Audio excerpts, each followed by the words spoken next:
Hey, what's up? Andrew Kramer here for VideoCopilot.net, and welcome back to another very exciting tutorial.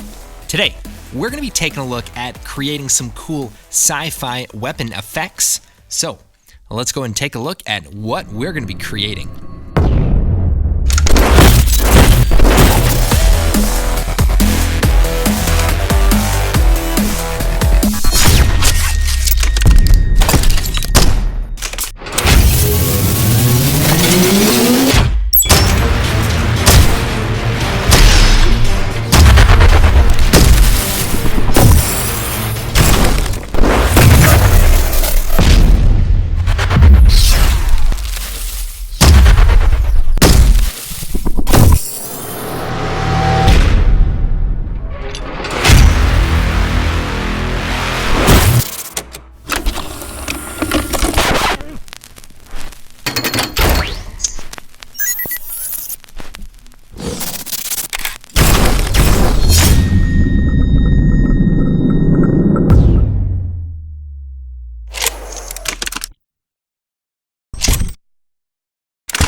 Alright, so there's going to be a lot of cool stuff in this tutorial. We're going to be showing you how to create a lot of these little effects and tons of little tips and tricks. So even if you're not doing some sci-fi effects, I definitely recommend this tutorial.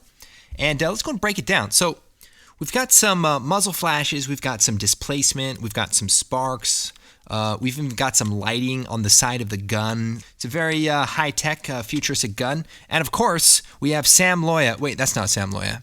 Actually, he wasn't available, so I ended up filming myself for the tutorial, and this was shot on a green screen. I just replaced it with a warehouse. Actually, I wouldn't be surprised if the weapons of the future had Wi-Fi and Bluetooth and maybe social networking. Now, for this tutorial, we don't need to use any third-party tools, but I will be using the free Color Vibrance plugin, so you should download that from the tutorial page. Now, I am going to be using some shockwave effects from our product Shockwave, but you can also use the free shockwaves from our recent tutorial. So definitely check that out. Some really cool tips in that tutorial as well. And I think that's it. Let's go and jump in and get started. All right, so I've got some footage here of me drawing a gun and pretending to fire, and we'll go ahead and drop that into a new comp. Now, I'm going to go ahead and move forward to right before the gun kicks back. I like to put my muzzle flashes right before the recoil. So we can use page up and page down to find that. And then we're going to create a new solid. Now, I'm going to go ahead and make a white solid. And we'll call this muzzle flash. And then we'll hit OK. Now, I want to trim this down to a single frame. So we'll grab these, shrink it down so it's just a single frame, just like that. Okay, so I want to draw a basic muzzle flash shape. So we'll shut the eye switch off, and we'll take the pen tool. And we'll come in here, and we just want to draw sort of a generic muzzle flash shape. Okay, so this looks pretty good. Let's go ahead and hit F and bring up the feather properties for the mask, and let's just feather it out a little bit. Then we'll come over here to the effects and presets. I'm going to type in fractal noise, and let's drop that onto our solid. And this is going to add a nice fractally noise. Let's set the blend mode to none, and that will clean up the edges from being a little faded. Now, for the settings here, we can turn up the complexity a bit. Maybe we'll set it to dynamic progressive. You guys know I like to do that. Invert it, add a little contrast.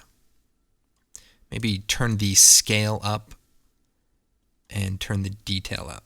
Now we can move the fractal noise effect by grabbing this interior icon and just kind of finding a nice spot for it. Now let's add another effect called radial fast blur.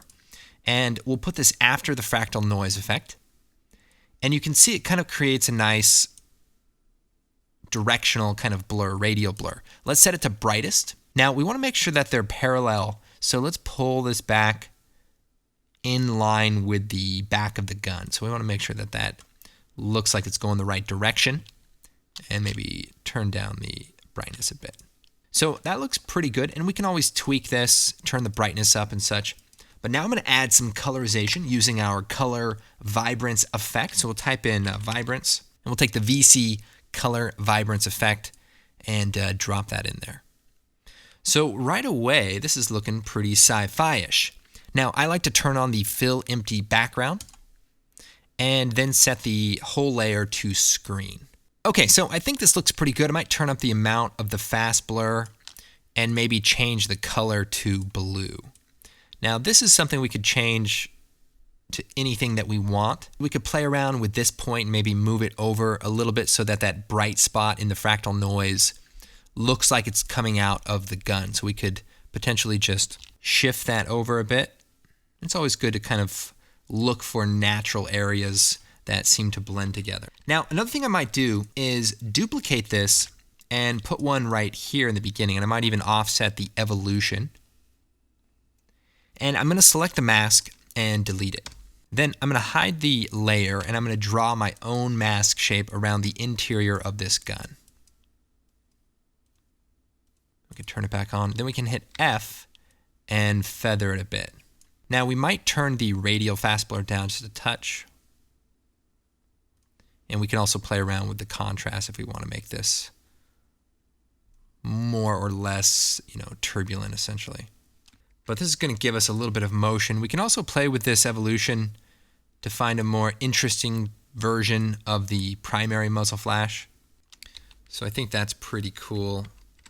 And then what I might do is duplicate it one more time, slide it over, and for this extra copy, let's change the evolution and maybe hit F and change the feathering a bit, and then take that whole mask and maybe just kind of shift it forward a bit. Turn the brightness down.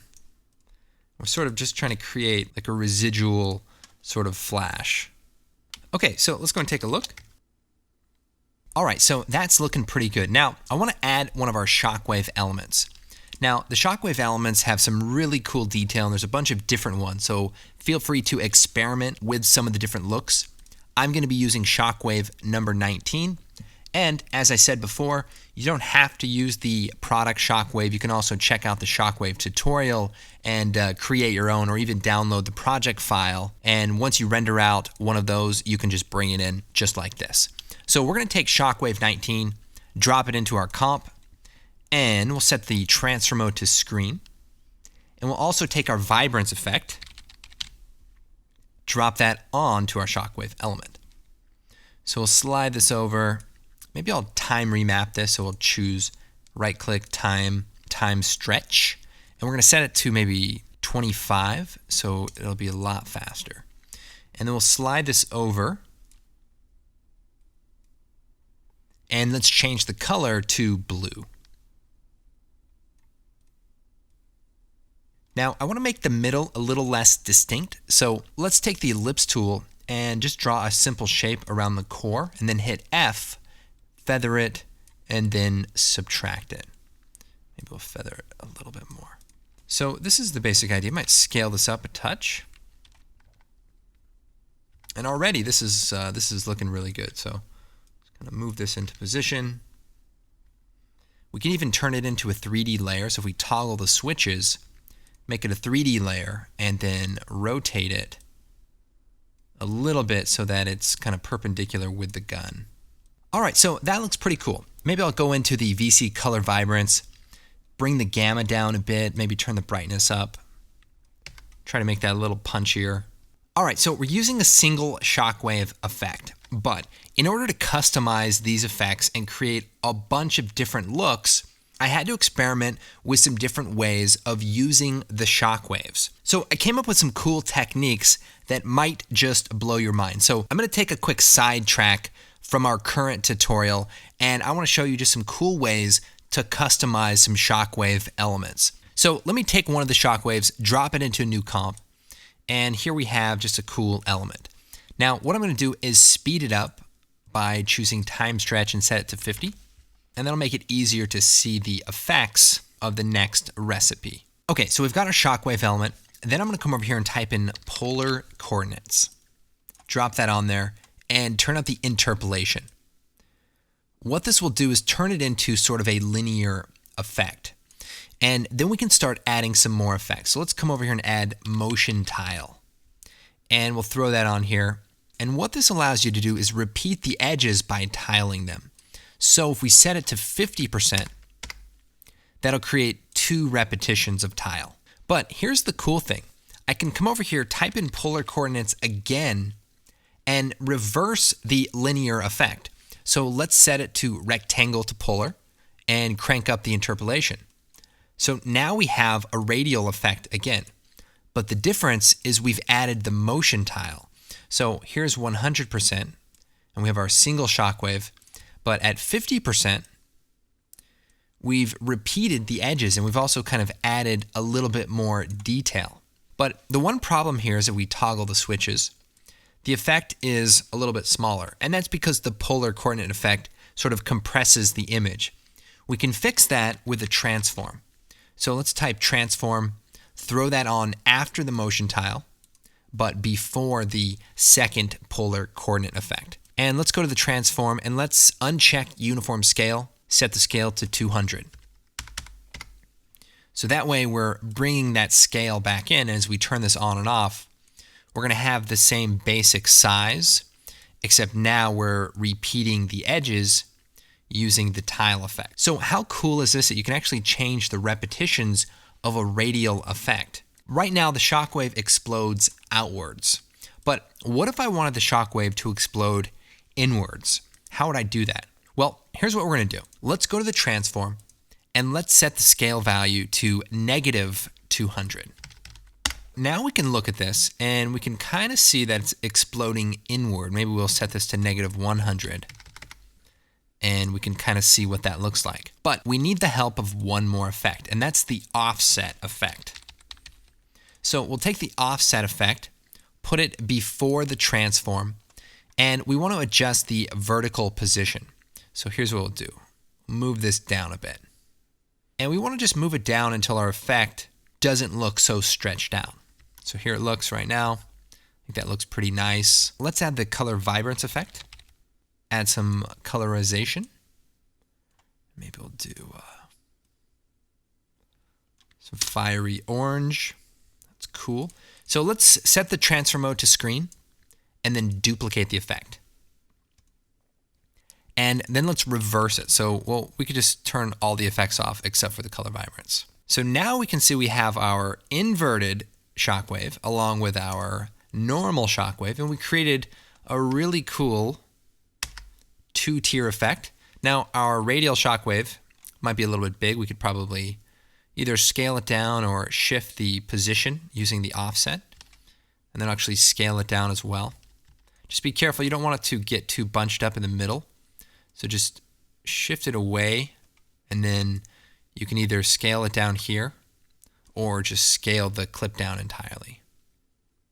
Now if the outer edge is a little bit too harsh, like it is here, we could do 2 things. We could do what we did earlier, which is just simply remove the effects and add a circular mask and subtract the core. And then when we turn the effects back on, you can see that this feathering will actually affect the entire clip. So maybe we'll hit MM, turn up the expansion, add the feathering back. Oh, and the other thing to do is anytime you're working with transparency, crazy stuff, just go to the color vibrance and turn on fill empty background. And that way you actually get a slightly more filled in colorization. So really cool. We could maybe just scale this, hit F9 to ease it into the keyframe and just, scale it down. I'll come over here. We've got all of our other shockwaves. So remember, there's 50 different shockwave elements. Well, we could go take both of the elements, hold down Alt, and drag another shockwave on top of it, and it'll actually replace it. So now it's shockwave number 1. And now we've got a really cool combination. So we've got the inside and we've got the outside that are being comped together to create a really cool look. And again, we could tile this outside one. We can go to the tile effect, set it to 50%, and now that's got more detail. And anytime you change the tile amount, just make sure, so if it looks kind of stretched, just go into the transform and play around with the scale until that value looks more, even. But again, I think the 50% looks nice. So you can definitely do a lot of cool stuff with this basic idea. And, simply switching the effects out are going to, give you some different results. So we've got the inverse of the shockwave mixed with the outside shockwave. Very cool. Let me show you what we're actually going to be doing. So this is just kind of an exploration in using these elements as well as your own elements with some of the different effects. But what I want to do is something really unique with the shockwave. So I'm going to duplicate the current shockwave. And check this out. I'm going to uncheck the 3D layer switch, and I'm going to right click and reset the transform. So right now it's 2-dimensional. I want to make it 3-dimensional. And here's how we're going to do that. We're going to type in the polar coordinates effect, drop that before the color vibrance, turn that up. And then what I want to do is unmultiply it. So right now it's got a black background, but I'm going to set the alpha to only. And what that will do is get rid of the black and just give us a white alpha channel. Then I'm going to come over here and I'm going to type in CC cylinder. And so we'll take the CC cylinder effect and apply it after our color vibrance. And now we have a 3D cylinder. We can actually create a camera and we can rotate around this and we actually have a 3D effect. So right away, we can do some fun stuff. So let's just delete the camera and use the transform inside of the rotation. So let's just rotate this -90 and maybe over a bit. And maybe we'll turn the radius down a bit. And let's move the position to kind of line up with our gun. So let's unsolo this, go into the cylinder, and we'll just shift it over here a bit. And we're going to want to rotate this as well. That looks pretty good. And maybe turn the radius down a bit. So this is going to also be somewhat of a shockwave element. So if we can move it closer to the camera to make it larger. And we can just kind of rotate it till we get a nice angle that matches our shot. And so if we look at one of our original examples, you can see this element that kind of spins. And I've done it using this same technique. So I've taken the element and I'm going to animate the rotation. So we could do that by keyframing it, set a keyframe, hit U, move forward and just kind of rotate it, and then hit F9 to kind of slow that keyframe down. And you can see in this example, it starts out and it actually gets bigger. So we could do that just by keyframing the radius and turning it up a bit. And hit U, we could hit F9 and kind of slow that down a bit too. Now, let's colorize this. So we're going to leave this color vibrance effect here to unmultiply. So if I turn this off, what's going to happen is we're going to lose that backside effect. So let me see if I can find a way to show you this. Without this on, we're only seeing the front side of the cylinder. But if we turn this on, we can actually see the area underneath it. So you can kind of see how that looks. Now, one thing about the cylinder effect, it does have some shading. But let's set it to 100% ambient and 0% for all of the other values. And that way it's just pure white. So now if we come over here and type in vibrance again, let's throw that on here. And let's fill the empty pixels so that we don't lose any of our illumination. And let's set this to blue. Maybe turn the brightness up a bit.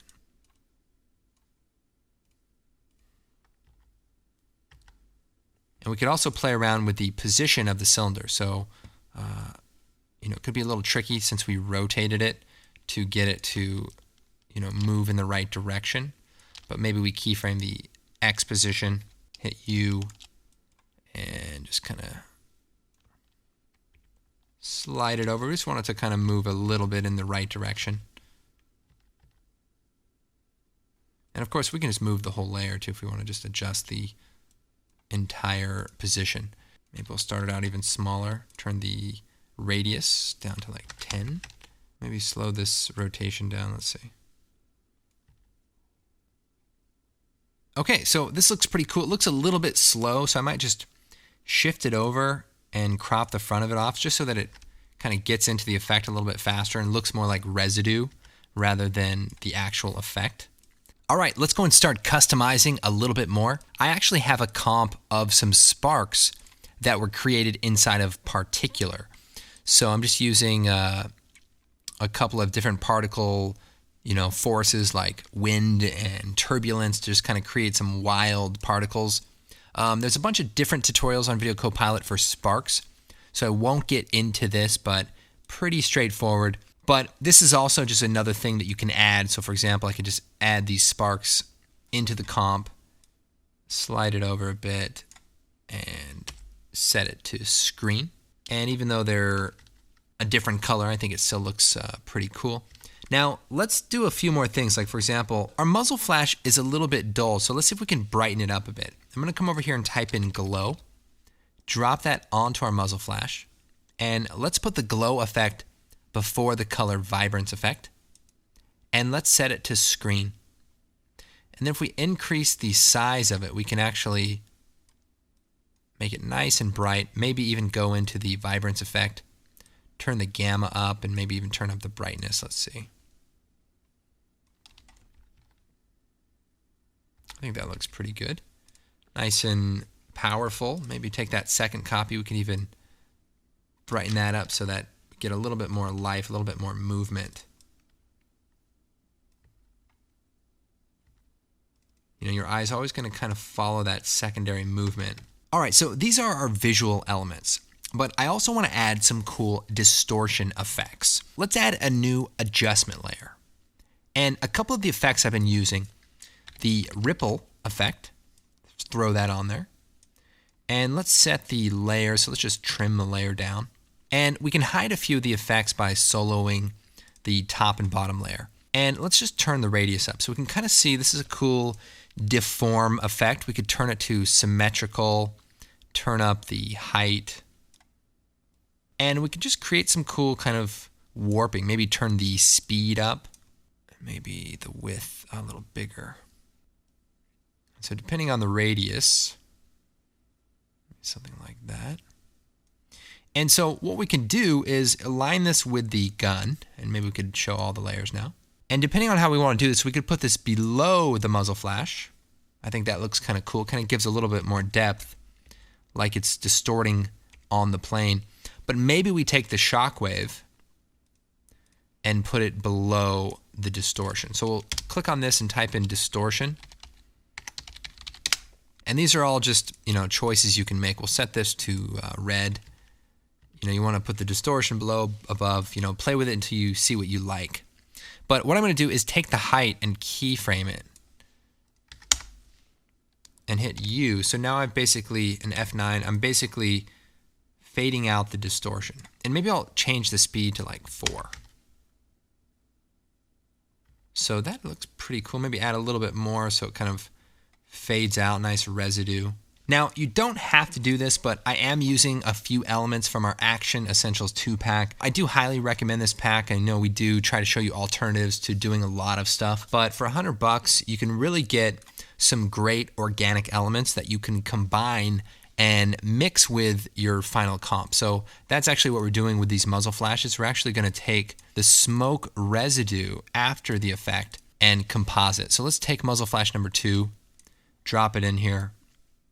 And I'm actually going to take the front of it, the muzzle flash part of it, and I'm going to just cut it off. So now we're just kind of left with the smoke, and we could scale that down a bit. So the smoke layer I might put above the distortion, and this will just give us just a little bit of residue. And we could even slide it over just so that we see just the tail end of it. The nice thing about explosive effects is that they don't really need to fade on. And in fact, fading stuff on actually makes them feel weaker or softer, whereas in this case, we want them to kind of pop on really dramatically. And, of course, we don't want them to be too intense, but just a little bit of smoke. I think that looks nice. The other thing I did for my example was I added another distortion effect called bulge. So we'll take the bulge effect and we'll scale up the shape. So just make it nice and large. And then turn the taper up, which is going to just clean up the interior edge here. And then we can just keyframe the bulge height. So we could set that maybe 0.7, keyframe it, move forward a couple of frames, and then set it down to 0. And we could put it before the ripple, after the ripple. These are all things you should kind of experiment with. The nice thing about the bulge is it really gives you a powerful hit right when the explosion goes off of the gun. So even if we turn it down to a lower value, it just kind of racks the whole frame and looks really nice. And of course, we could do a negative bulge, which could be interesting. It's kind of like sucks the fun out of the shot.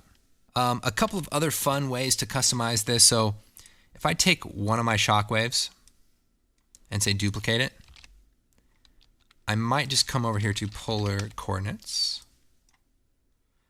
turn this up, and remember I've got a linear effect now.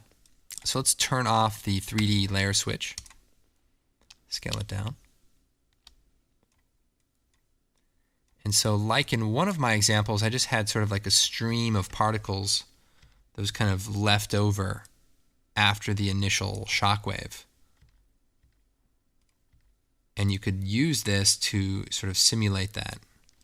And maybe duplicate it and rotate it, the rotation tool here. And here's what that might look like. Maybe I'll take these two and change the time remap on them to like 50% so that they have a little bit more, depletion, so that they fade out a little bit slower. So line that up with the gun a bit. You might rotate these effects too so that they actually align with the, with the gun and stuff like that. So again, these are just little tricks that I actually used in the original example. So I wanted to kind of show you. So just like that, I've just taken a shockwave and used the polar coordinates effect to straighten it out, basically. Now you'd think with a gun this powerful, they'd at least give me some goggles or something so that I'm not going blind every time I'm shooting this radioactive gun.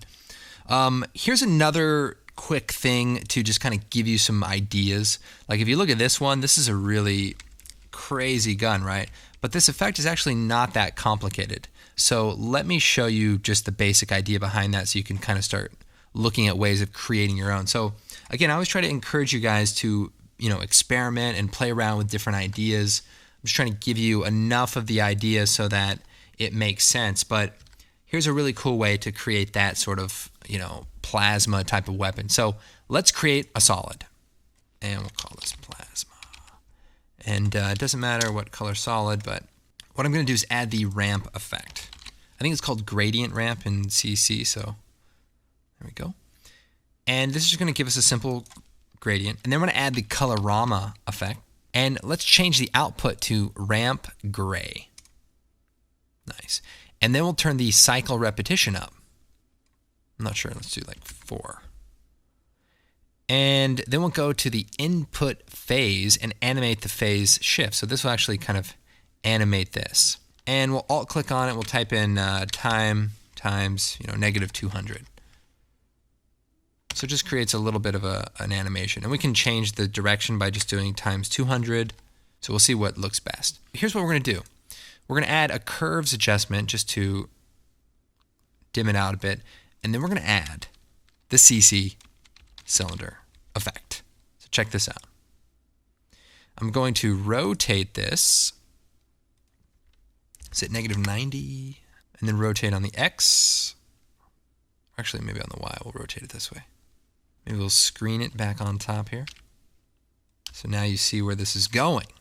So this is really, really cool. Now this plasma gun needs to go in the other direction, or it needs to go a little faster, right? It's a little slow. So let's hit U. Let's set the value to time times like 500. And just to explain this expression, it's just taking the current time and multiplying it times 500 so that it basically just goes faster. And then I'm just taking the radius of the cylinder and turning it down. And then maybe taking a copy of it, duplicating it, going to the scale, scaling it in a little bit lower so you can kind of see just those two copies together. And what I could do is change the speed value, so do 3. So that way they're not at the same frequency. And just so you know, depending on what frequency you put this at, sometimes it can actually look like it's going backwards or it's going too slow. So you really just have to play around with the, it's only like 6 or 7 frames. So, all right, let's try 600. So that's cool. And we could even play around with the phase. So for example, we could go and change the output from 4 to 3. And then we'll make 3 copies.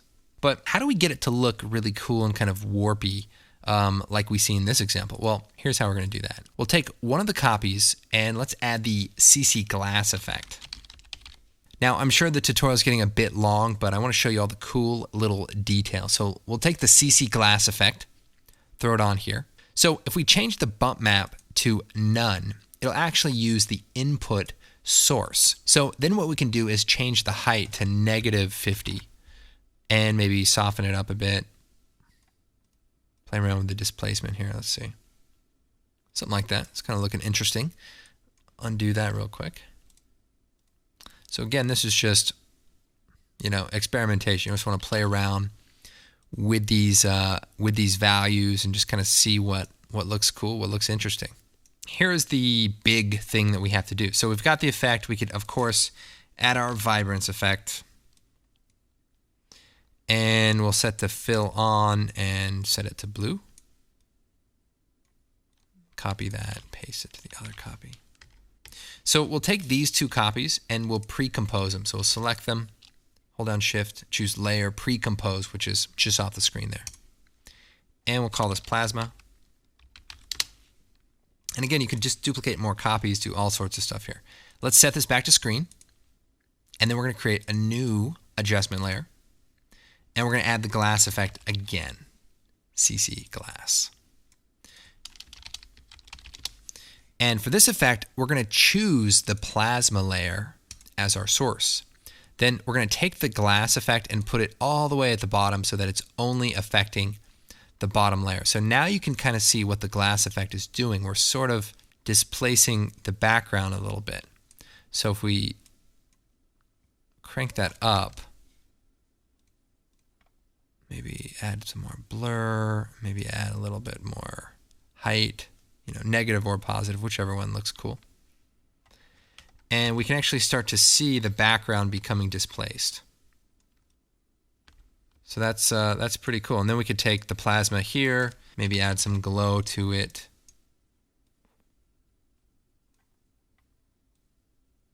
Make sure it's set to screen. And there you go. You can go into the glass effect, maybe soften it even more to just really distort the imagery in the background. And that's really, the idea behind this. And of course, I just have several copies on top of copies kind of doing the same thing. So now another thing I might do is duplicate it, and maybe instead of the colorama effect, maybe I could just add a fractal noise and really kind of create this sort of, let's see, stretched out noise effect like that. And you can kind of see, let me put the curves after it, how some of those other effects came together as well in this example. So you just have like some stretched out fractal noise mixed in as well. You could just go turn the gamma down on some of these so that they're not so intense. And that'll just make the effect a little bit more subtle, a little bit more believable. And of course, on top of the entire effect, we could do that same thing. We could put that glass effect right on top, maybe before the glow, and set that to none, and just kind of set it to a negative value here. I mean, even that is kind of a wild looking effect that just doesn't look like anything that, is recognizable. It's just kind of a cool, abstract, high-tech looking effect. So who knows? Experimentation, that's the key. So let's take a look here. All right, so this is looking really good. The last thing we could do is maybe add a little bit of high-tech lighting to the side of the gun. What I might do is take my footage and track it in Mocha. So we could do animation, track in Mocha AE, and we'll hit OK. And the basic idea is to go forward right to where it's going to happen and we're going to draw some shapes. So I'm going to zoom in just a bit here, and we're going to draw a shape right around the side of the gun. And then we're going to track backward. So just kind of, we can do it by hand actually, because we're not going to, that's good. We actually don't need to track too much. I think that's probably enough. And so now we're going to export this. So let's go right to the frame right before it moves and choose Align Surface. Now, in the later versions of Mocha, you can right-click on the mask and choose Align to Surface, and that'll do the same thing. And then we could choose that shape and choose Export Tracking Data.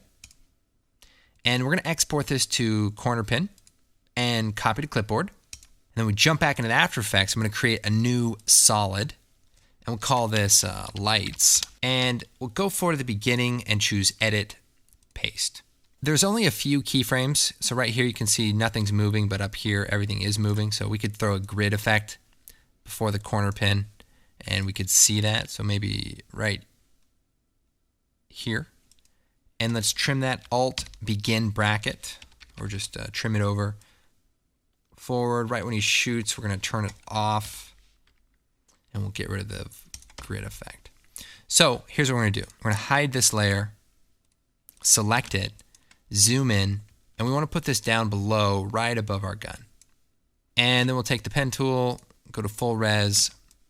We'll just draw some basic shapes in here. So we'll draw like some grooves. And then we could add a couple of horizontal lights. We could take that and duplicate it. Might even add a couple of circular ones right here on these cores. And we'll turn that effect back on. Now I can see it's a little bit offset, so if we move it over to the surface that we aligned it to, we can actually tweak these and just move them over just to line up a little bit better.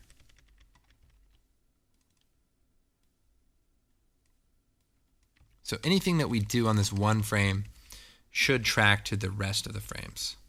And if we want to add a little bit of motion blur, we can actually do that using the Force Motion Blur. Then I'll actually add some motion blur. We can turn the shutter angle down a little bit. So now we want to illuminate a bit. So what are we going to use? Yes, the free VC Color Vibrance effect. And we'll turn on the Fill Empty Pixels, set this to Screen, and we could do, pretty much any color here. We could, we could just do red. Turn the gamma down. So it's cool is that when you lower the brightness, it actually keeps that bright red color. So maybe we could add a glow right after the color vibrance effect.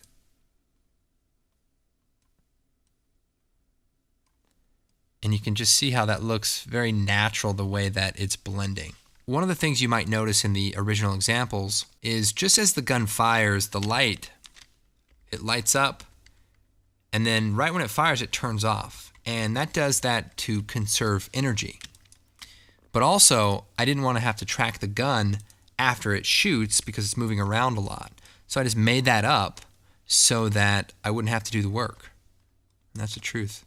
So I can actually just kind of shut this effect off right when the muzzle flashes start firing. And no one's the wiser.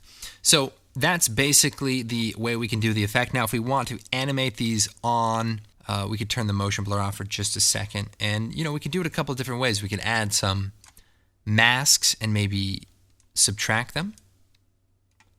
And just do a quick keyframe of the path. Slide it, let's see. So here we just have them sort of turning on.